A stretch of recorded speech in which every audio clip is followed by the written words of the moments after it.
Salam cerdas, Ibu Bapak, saudara-saudara yang saya hormati. Sesi membaca berita kali ini kembali saya akan bacakan dari sumbernya.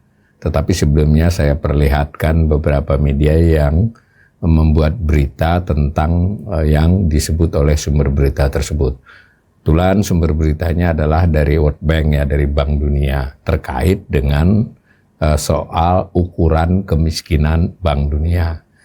Kalau kita ketik di mesin pencarian, itu ukuran kemiskinan BPS tetap relevan menurut Bank Dunia, diketik begitu ya. Nah, latar belakangnya ini begini. Pada bulan April lalu sudah sempat terjadi viral ya, pembicaraan yang berhari-hari bahkan berminggu-minggu, di mana Bank Dunia menerbitkan publikasi yang berjudul Macro Poverty ya. Macro poverty, tapi sebetulnya tidak khusus untuk Indonesia, tetapi untuk gambaran umum kemiskinan di dunia. Nah, salah satunya di sana disebutkan dengan ukuran Bank Dunia, yang salah satu ukuran Bank Dunia itu kemiskinan kita mencapai 60% ya, 60,3%. Sementara BPS kan pada tahun 2024 itu September hanya 9,58, jauh banget ya. 60% itu berarti ya bisa kebayang dari 280 juta yang satu cuma kurang dari 10%. Nah, belum selesai itu keriuhan tentang ukuran itu. 2 bulan kemudian, tepatnya tanggal 5 Juni lalu, itu Bank Dunia kembali mempublikasi ukuran yang lebih baru. Ya, jadi ada updated ya, ada pemutakhiran ukurannya. Nah, kali ini angkanya melompat dari 60,3 menjadi 68% untuk satu jenis ukuran ya. Dan ini kan menjadi keramaian lagi. Nah, tanggal 5 Juni di Indonesia ramai 6, 7, 8 dan seterusnya. Lalu rupanya Bank Dunia entah kesadaran sendiri, entah ada permintaan ya, mengeluarkan publikasi ya, maksudnya semacam penjelasan lah, bukan, kalau tadi kan dokumen, ini penjelasan bahwa ukurannya BPS yang 9,58% itu tetap relevan gitu loh. Nah, itu mari setelah diketik itu kelihatan nih ada beberapa berita media, ini sebagian aja, BBC, Antara, CNBC, Detik Finance, Kumparan, yang menyajikan berita dari rilisnya Bank Dunia itu bahwa ukuran kemiskinan Bank Dunia itu tidak berarti ukuran BPS itu tidak relevan. Kurang lebih begitu ya. Silahkan dipelajari, itu tanggal 13 Juni dan berita-berita di sini tanggal 14, 15, bahkan sampai 2 hari yang lalu ketika saya bacakan berita ini tanggal 20. 2 hari yang lalu masih beritanya. Nah, saya ajak bagaimana sih penjelasan Bank Dunia tentang kasus Indonesia itu. Nah, kalau kita masuk ke laman Bank Dunia, World Bank Group, itu ada tanggal 13 Juni ya, Faksit itu ya, judulnya The World Bank's Updated Global Poverty Lines Indonesia. Jadi untuk kasus Indonesia. Nah, kalau kita lihat di sini di paragraf pertama itu tertulis bahwa tujuan utama, the core mission of the World Bank is a world free of poverty on a livable planet. Jadi untuk menghapuskan ya, jadi kemiskinan di bumi ini dan untuk hidup planet yang di mana kita dunia hidup ini hidup yang layak. Nah, kalau dibaca paragraf pertama itu dijelaskan bahwa ukuran kemiskinan ini selalu dilakukan secara rutin, kemudian time series lah ya, kemudian dari waktu ke waktu dengan data yang relevan. Itu Bank Dunia menganggapnya itu adalah sesuatu yang sangat penting untuk soal tujuan menghapuskan kemiskinan tadi. Nah, dalam konteks ini sebetulnya Bank Dunia mengutamakan apa yang disebut dengan poverty line ya, garis kemiskinan. Nah, jadi dijelaskan bahwa saat ini yang dipakai itu ada 3 garis kemiskinan. Ini dengan maksud untuk membandingkan antar negara. Jadi didesain untuk perbandingan antar negara. Nah, di sini kunci penjelasannya. Jadi tujuan Bank Dunia membuat garis kemiskinan itu adalah membandingkan kondisi antar negara. Nah, kita lihat begitu. Tahun ini tuh ada updated ya, pemutakhiran dari ukuran. Di sini dijelaskan kalau kita klik di here itu ada nanti ukuran-ukuran baru.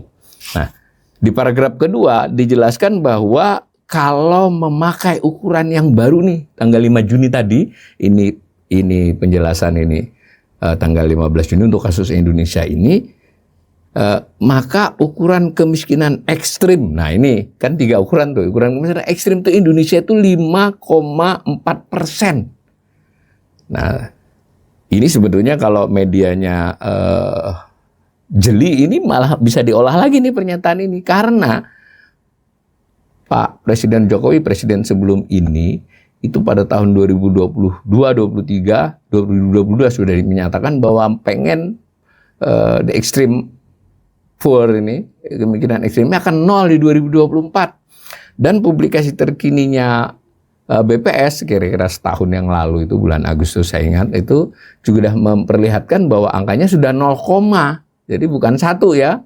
Nah, tetapi ternyata kalau dirubah ukurannya oleh Bank Dunia dalam extreme poverty ini, mengikuti extreme poverty line, garis kemiskinan ekstrim, ternyata 5,4%, jadi balik ya. Nah, kalau lalu memakai ukuran kedua, jadi ada 3 ukuran yang dipakai untuk membandingkan antar negara kelompok berpendapatan menengah bawah. Kalau kemiskinan ekstrim itu umumnya adalah negara berpendapatan bawah. Kalau pakai yang lower middle income, LMIC, itu kita 19,9. Nah, kalau memakai upper middle income, menengah atas, itu 68,3. Nah, ini yang menimbulkan keriuhan, 68,3% itu. Nah, Indonesia itu sekarang ini kan posisinya sebagai negara berpendapatan menengah atas. Memang di antara negara berpendapatan menengah atas itu kita rankingnya bawah ya, deket banget dengan batasnya. Jadi kalau ibarat liga sepak bola itu kita masuk liga utama, tapi di zona degradasi, kira-kira begitulah. Nah, tinggal mau pakai yang mana. Ini semua relevan menurut Bank Dunia di ukuran ini. Nah, digambarkan ini pakai grafik ya. Itu kalau kita lihat, kalau pakai yang kemiskinan ekstrim, ya toh, itu International Poverty Line namanya ekstrim itu yang biru paling bawah. Kemudian yang orange itu kalau pakai ukuran LMIC, berpendapatan menengah bawah. Kalau yang hijau itu memakai upper middle income countries, ya ukuran menengah atas. Itu ada angkanya untuk Indonesia ini. Nah, cuma kalau kita baca di penjelasan berikutnya, jadi ini sebenarnya yang digarisbawahi oleh Bank Dunia sebetulnya tetap kita turun tuh, mau pakai ukuran yang manapun mengalami penurunan kalau melihat trennya. Tapi kalau melihat angkanya memang ngeri-ngeri sedap ya. Nah, ini kunci dari penjelasan ini. As always, Indonesia National Poverty Line remain the most relevant measure for country-specific policy discussion. Jadi Bank Dunia kira-kira membela BPS inilah, bahwa kalau untuk relevansi lebih relevan ukuran BPS karena untuk kepentingan pengambilan kebijakan dan pengukuran dari waktu ke waktu di kondisi negara. Dan ini di paragraf berikut dijelaskan juga bahwa masing-masing negara itu memiliki ukuran. Dan dalam kesempatan yang lain itu penjelasan tentang ukuran ini yang juga meskipun sudah diberitakan oleh media, Bank Dunia ini mengolahnya itu dari data masing-masing negara. Jadi data yang dipakai untuk Indonesia ya Susenas, datanya BPS. Cuma ukuran garisnya yang dirubah. Jadi datanya sama. Jadi data itu tidak menambahi orang miskinnya, tetapi kan dengan merubah ukurannya membuat orang bisa disebut miskin atau tidak miskin. Kalau pakai kemiskinan ekstrim berapa, kalau dianggap pakai ukuran kemiskinan kelas menengah bawah berapa, atas berapa dari set data Susenas itu. Ya. Nah, saya percepat saja dalam penjelasan berikutnya kembali ingin dijelaskan bahwa ukuran kemiskinan internasional pun itu selalu mengalami updated ya perubahan, tapi tidak tiap tahun sebenarnya. Nah, ini terkait dengan perubahan kelayakan hidup lah semacam itu dari perkembangan dunia.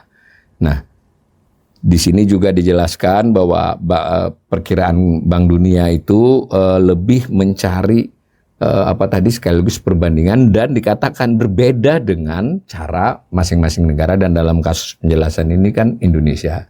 Jadi penting nih ya buat kita, ini pembelaan World Bank, terserah kita netizen pemirsa ini mau menanggapi bagaimana silakan. Nah, saya percepat saja. Nah, ini mungkin yang perlu ditambahkan di bagian bawah ada penjelasan yang tentang FAQ ya. Jadi yang sering ditanyakan, apakah garis kemiskinan Bank Dunia yang baru yang Juni ini membuat yang garis kemiskinan sebelumnya itu tidak penting gitu loh ya. Nah, dijelaskan semua penting. Jadi sebagai contoh di jawaban ini, pada waktu tahun 2011 itu ukuran kemiskinan ekstrim itu 1,9 ya. Kemudian 2017 itu 2,15. Nah, sekarang pakainya $3. Tapi 2024 ini memakai ukuran yang ketika Bank Dunia membuat perubahan set data itu basis datanya 2021, karena itu disebut PPP 2021. Di sini juga cukup jelas bahwa yang dimaksud dengan kurs itu bukanlah kurs pasar, tapi kurs daya beli ya, purchasing power parity. Nah, nanti dalam beberapa bagian artikel yang lain itu kurang lebih dijelaskan, jadi bukan 16.000 sekarang. Mungkin kalau saya tidak salah sekitar 5.900 berapa, sesuai dengan masing-masing tahun itu. Jadi kata Bank Dunia, ini semua set ini, semua PPP ini penting, yang supaya bahkan kalau kita masuk ke laman bagian yang lain yang lebih dinamis, kita bisa ngerubah-rubah loh ukuran itu. Jadi bagusnya lamannya itu begitu. Jadi kalau kita pakai ukuran 1,9 dia garisnya seperti apa, kalau pakai 2,15 seperti apa, kalau pakai 3 seperti apa. Itu kemiskinan ekstrim loh yang membuat Indonesia 5,4%. Justru menurut saya dibandingkan meributkan yang 68% itu, mending kita ributkan, kalau meributkan tanda petik ya, maksudnya diskusi yang 5,4, berarti kemiskinan ekstrim di Indonesia masih lebih dari 5%. Nah, lalu yang kedua yang juga sering dipertanyakan, begitu banyak garis kemiskinannya dan otomatis hasilnya tingkatnya, sebenarnya yang mana yang benar gitu loh di Indonesia.